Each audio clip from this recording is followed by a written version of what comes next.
Moin, ich bin Tillmann von der Radelbande. Wenn etablierte Hersteller ein neues Produkt in einer für sie völlig neuen Kategorie rausbringen, dann wird meistens kein Risiko eingegangen. Echte Innovation kommt eher von den kleineren Herstellern.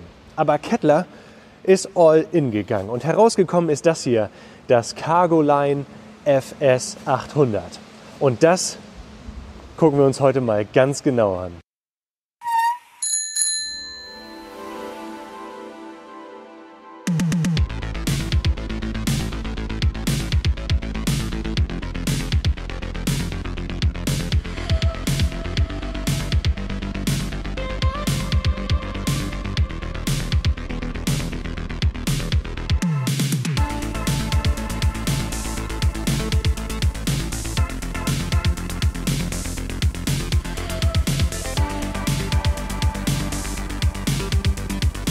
Wir gucken uns einmal die Daten und Fakten an, dann zeige ich euch die Geometrie und dann die ganzen Details und Features. Aber es wird ein zweites Video zu dem Kettler Cargoline geben, wenn ich das am Ende der Testphase bewerte. Also abonniert auf jeden Fall mal diesen Kanal, um das nicht zu verpassen. Die Daten und Fakten blende ich euch jetzt einmal ein. Ihr könnt das Video einmal pausieren und euch das Ganze in Ruhe ansehen.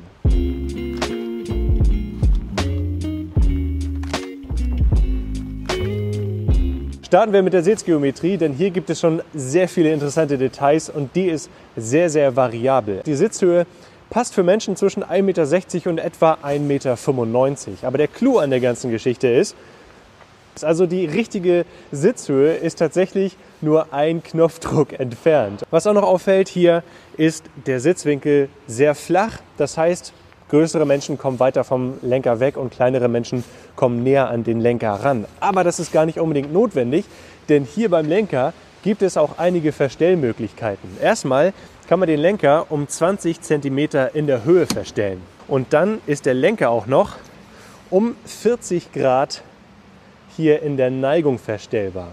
Das heißt, wirklich jede Person, ob groß oder klein, sollte hier bei dem Kettler Cargoline eine passende Sitzposition finden. So, der Sattel ist jetzt in der höchsten Sitzposition und der Lenker ist so irgendwo in der Mitte eingestellt, ein bisschen weiter nach vorne geneigt und ich kann hier sehr angenehm sitzen. Ich könnte auch noch tatsächlich sehr aufrecht sitzen, was selten ist bei einem solchen Cargo-Bike, das für so viele verschiedene Menschen geeignet ist.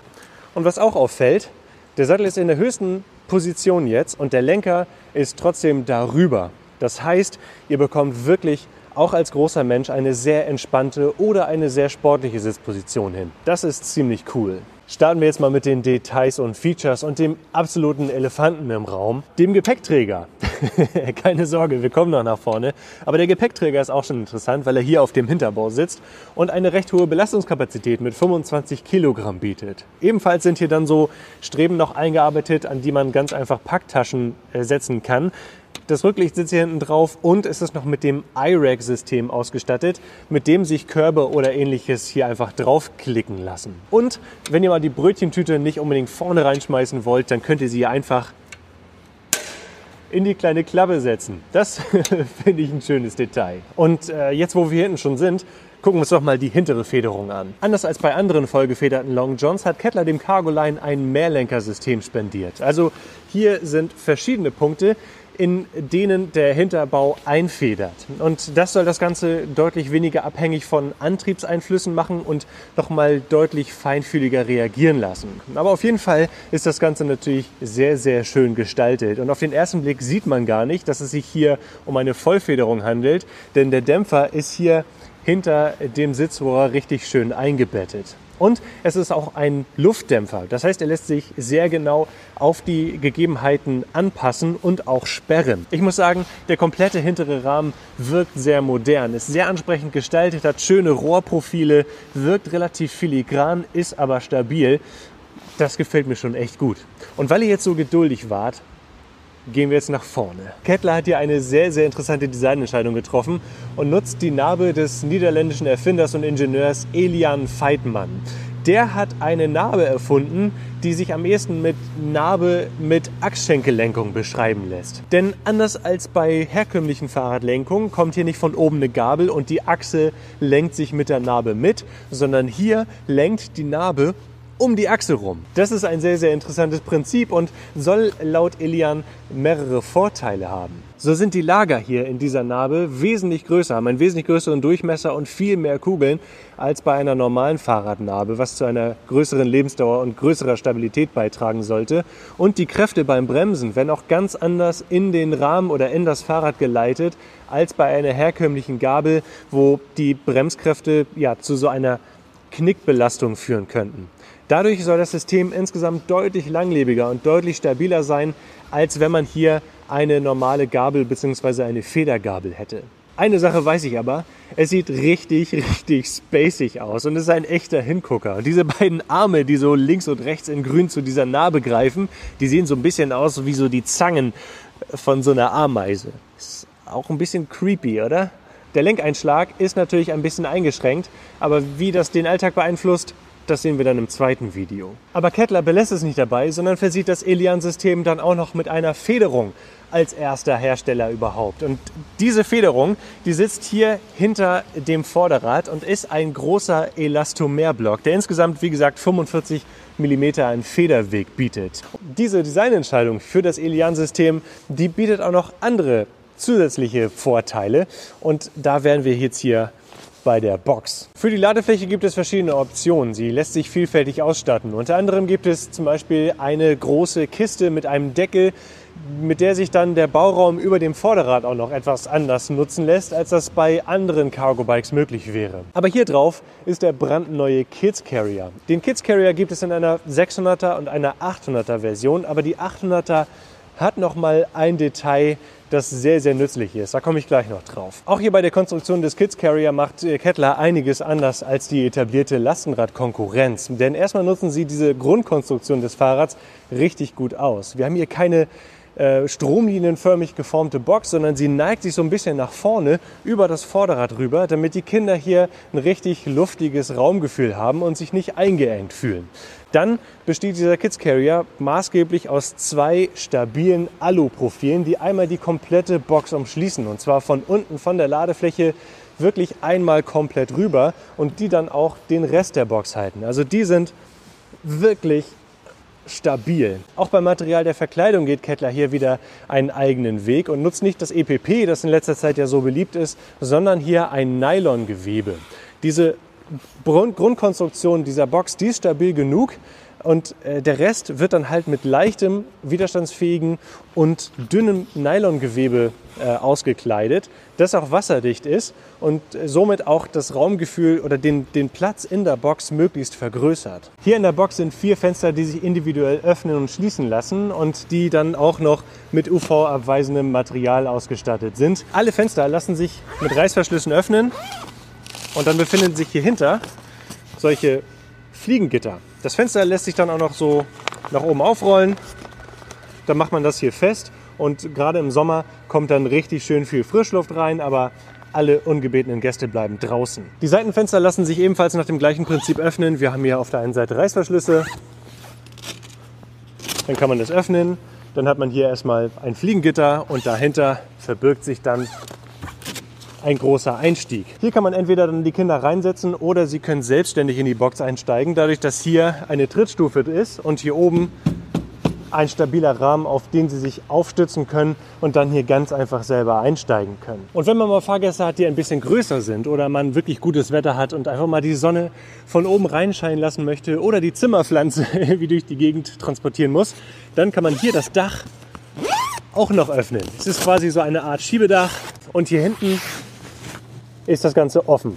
Hier allerdings ist auch noch ein Fenster, durch das man die Kinder von oben ganz einfach beobachten kann. Hier im Innenraum finden Kinder richtig gut Platz. Ich habe jetzt mal alles aufgerissen und hier vorne fällt auch auf, dass die Fensterlinie hier unten sehr tief ist. Das heißt, die Kinder können hier vom Sitz aus das Vorderrad sehen. Sie sehen, was um sie herum passiert und dadurch bekommen sie auch sehr viel vom Verkehr mit und können beim Gefahrenwerden gleichzeitig noch ein bisschen was lernen. Auf jeden Fall ist hier die Sitzbank mit 64 cm richtig schön breit. Also 2 Kinder finden hier drin richtig gut Platz. Die Rückenlehne ist 37 cm hoch und der Platz von der Sitzfläche hier oben bis zum Deckel des Dachs sind knapp 80 cm. Auch nach vorne hin ist genug Platz für Kinderbeine und dadurch, dass der Boden hier 16 cm von der Sitzfläche entfernt ist, können die Kinder auch relativ aufrecht sitzen. Für die Gurte nutzt Kettler das 5-Punkt-Gurtsystem mit Fitlock-Verschluss. Auf der einen Seite haben wir hier richtig schöne, gemütliche Polster an den Gurten an sich und dann hier diesen Verschlussmechanismus, wo man das mal drücken muss und dann kann man das Ganze lösen.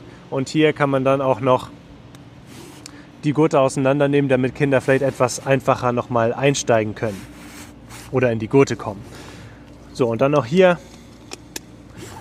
lässt sich das ganz einfach schließen und auch hier unten gibt es dann noch eine richtig schöne dicke Polsterung. Auch hier die Sitzfläche ist richtig schön gepolstert, die Rückenlehne ist gemütlich, die ist nicht fest, sondern die hat so ein bisschen, ja, so ein bisschen hängemattenmäßig geformt und hier oben ist dann noch ein kleines Polster, damit die Kinder ihren Nacken anlehnen können. Also insgesamt ist das hier eine sehr ansprechend gestaltete Kabine. Was ihr jetzt nicht sehen könnt, unter der Ladefläche befindet sich auch noch ein abschließbares Handschuhfach. Das ist allerdings mit dem Kids Carrier nicht mehr nutzbar. Aber dafür gibt es hier bei dem 800er Kids Carrier etwas viel, viel Besseres. Nämlich einen riesigen Kofferraum. 132 Liter fasst diese Box hier hinter den Kindersitzen. Hier passt wirklich alles Mögliche rein, von kleinen Einkäufen bis zu den Rucksäcken der Kinder, ohne dass der Platz der Kinder vorne irgendwie beeinträchtigt wird. Das ist wirklich super und der ist richtig tief und auch richtig stabil. Jetzt haben wir uns das Bike wirklich en Detail angesehen. Ich habe euch alles gezeigt, was ich euch zeigen wollte. Und jetzt fahren wir eine Runde. Wir können loslegen mit dem Fahreindruck und hier drin sind jetzt meine beiden Mitarbeiter drin. Circa 40 Kilogramm Gewicht. Dann hier meine Fototasche, das Stativ findet hier unten noch drin Platz. Und dann ist hier auch noch Platz für ein zweites Stativ, Handtücher, alles, was ich jetzt hier für diesen Dreh gebraucht habe, findet sich alles in der Box. Und da ist halt noch richtig viel Platz. Und wir legen los. So, und das allererste, was wir machen wollen, ist ein kleiner Beschleunigungstest. Und wir gehen mal los, kleiner Gang.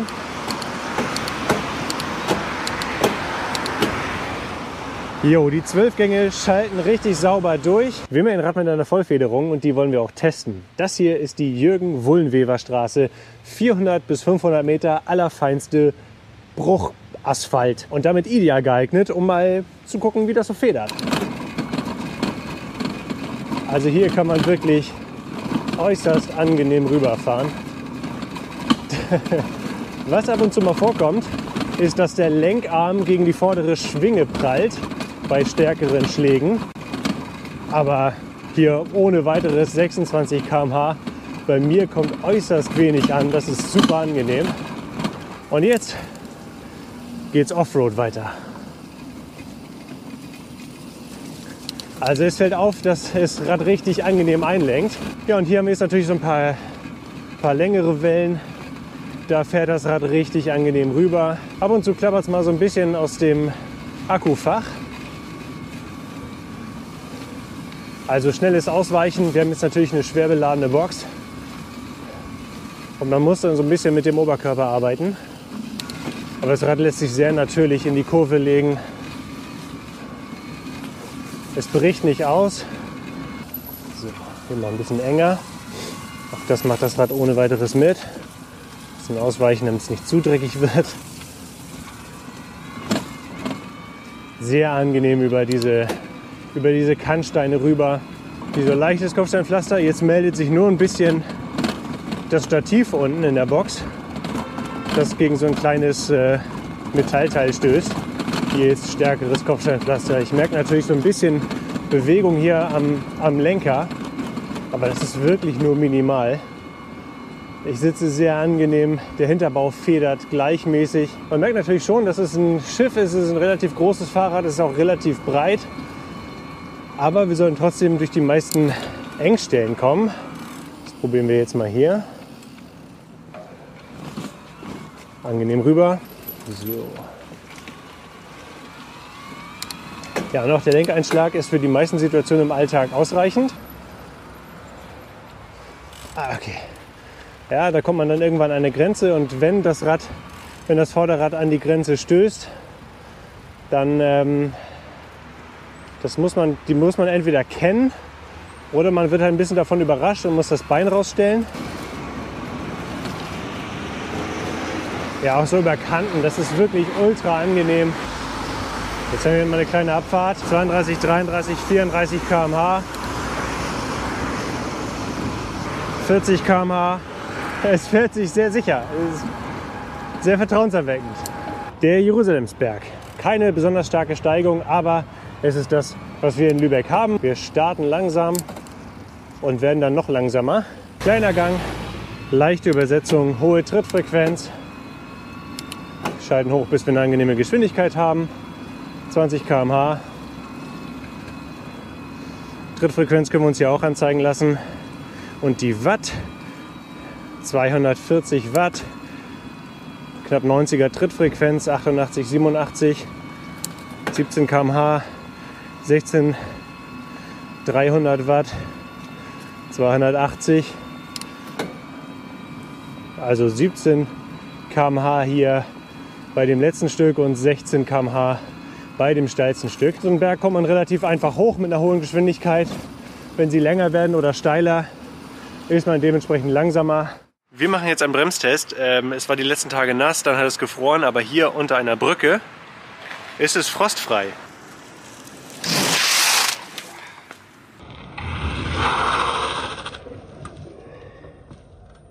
Also wir haben direkt hier an dieser Lichtkante gebremst und ihr könnt hier sehen, der Bremsweg ist insgesamt kürzer, als das Rad insgesamt lang ist. Also etwa 2,50 Meter Bremsweg aus 25 km/h, wenn man voll in die Eisen geht. Und was man auch erkennen kann, das Hinterrad ist hier ein bisschen gerutscht. Ich habe insgesamt 2 Tests gemacht. Was hier beim Bremsen auffällt, anders als bei einer normalen Gabel, taucht hier vorne der Aufbau nicht ein, sondern der hebt sich so ein bisschen. Also dadurch, dass der Bremssattel hier oben sitzt, kommt so ein bisschen Bewegung rein und das ist erstmal ein ungewohntes Gefühl, ist aber insgesamt unkritisch. Auf jeden Fall gefällt mir die Bremsleistung hier bei dem Kettler sehr gut. Ja, so fährt das Kettler Cargoline mit der Vollfederung. Ich erwarte von einem vollgefederten Fahrrad, dass es sich sehr komfortabel fährt. Und das kann das Kettler definitiv einlösen. Auch über Kopfsteinpflaster, über stärkere Kanten kommt es wirklich, wirklich gut rüber. Hat an der einen oder anderen Stelle so ein paar Geräusche, die es macht, aber ansonsten ist es wirklich sehr angenehm. Und ich bin ja schon 1,5 oder 2 Wochen damit unterwegs gewesen und ich habe das Rad auch schon deutlich stärker beladen. Aber darüber erzähle ich euch was im zweiten Video. Jetzt gehen wir aber erstmal wieder zurück zu Präsentationstillmann. Das Kettler Cargoline FS ist ein aufregendes Stück Technik. Eins der wenigen vollgefederten Long John Lastenräder auf dem Markt.